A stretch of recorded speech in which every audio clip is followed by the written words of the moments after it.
I rise today with a profound sense of gratitude and purpose as we debate Bill C-222, otherwise known as Evans Law, at report stage. This is a bit of a historic moment. Just 2 days ago, we officially secured a royal recommendation for this legislation.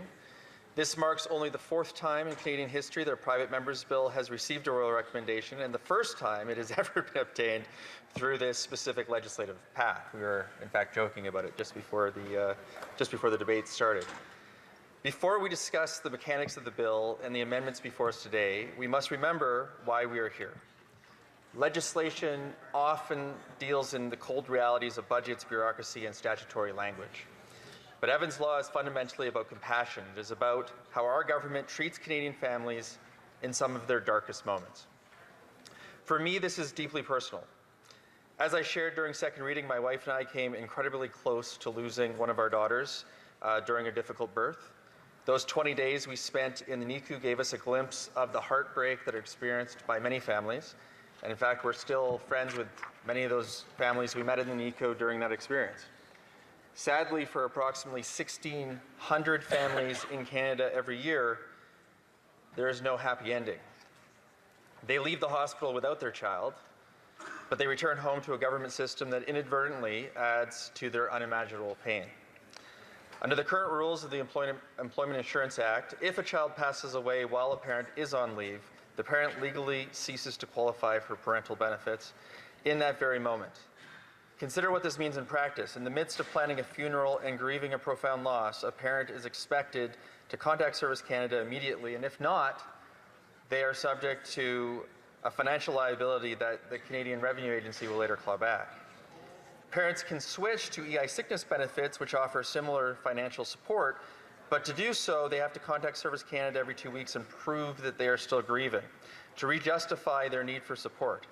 Imagine forcing grieving parents to repeatedly explain their tragedy to strangers every 14 days. It is a cruel and unnecessary administrative burden placed on people who are barely holding it together. And in fact, Mr. Speaker, we don't need to imagine, because we heard these stories during the committee appearances at HUMA.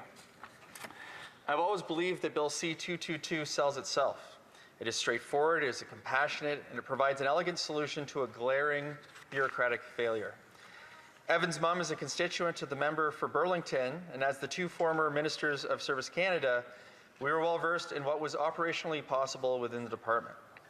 We were careful to maximize the benefit for grieving families while simultaneously reducing administrative and incremental cost. It is one of those rare cases in government where we can do the right thing and also reduce unnecessary red tape at the same time. From the beginning, we have had strong and early support from the Minister of Finance and ESDC. And when we presented the framework to the Prime Minister last spring, it was very well received. During second reading, the debate was incredibly compelling, and the bill was unanimously supported by this House. When the bill proceeded to the HUMA committee, the testimony we heard was extraordinarily moving.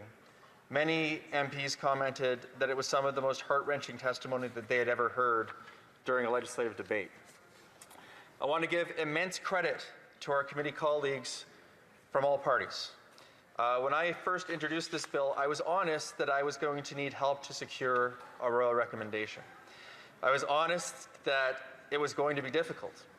The committee worked brilliantly and strategically to keep the bill strictly within its original scope so it could survive the legislative process, paving the exact procedural runway needed for the Prime Minister and Cabinet to officially support it with the royal recommendation that we have before us today. That brings us to the amendments being introduced at this stage. As I promised in the House, I committed to working cooperatively to tie up the technical loose ends necessary to properly execute this within the EI framework. The government amendments before us today do exactly that. Rather than abruptly cutting off support, the newly amended framework explicitly ensures that parental benefits can continue to be paid for the entire eligibility period, whether that is the 40-week standard or the 69-week extended window. It clarifies that these benefits remain payable even when the eligibility period has been extended for special circumstances such as hospitalization. Crucially, these amendments introduce a vital safety net. If a child tragically passes away near the very end of a parent's leave, when they have limited remaining entitlement, the amendments grant up to 5 additional weeks of benefit per eligible parent. This ensures equitable support for all families regardless of when a tragedy occurs. Furthermore, we are making corresponding amendments to the Canada Labour Code. We are extending job-protected bereavement leave to 17 weeks. This ensures parents have the protected time off they actually need to access these EI benefits, and provides additional flexibility for mothers whose maternity leave overlaps with their bereavement. And most importantly, Mr. Speaker, we are addressing the cruel administrative burdens. The amendments introduce a regulatory authority allowing the Canada Employment Insurance Commission to establish a compassionate, simplified notification process, such as a basic attestation. This avoids forcing parents into biweekly reporting while ensuring and protecting program integrity. I also want to address the fiscal reality of this bill head on. While some costing estimates looked at payouts in isolation, they failed to account for the fact that many of these parents would otherwise switch to EI sickness benefits, which pay out a similar amount. Therefore, on a net basis, the measures are somewhat cost neutral. In fact, there are savings because the CRA no longer needs to chase down grieving parents for clawbacks, and by stopping Service Canada offices from having to process bi-weekly sickness reports. We are reducing administrative waste. We are saving the government money while delivering infinitely better services to Canadians. Mr. Speaker, this is a prime example of Parliament working exactly as it should, prioritizing compassion, focusing on practical solutions, and working across the aisle to get the details right. My hope now is that we can move quickly through the House and through the Senate. It is my expectation that we get this bill implemented before Christmas of this year.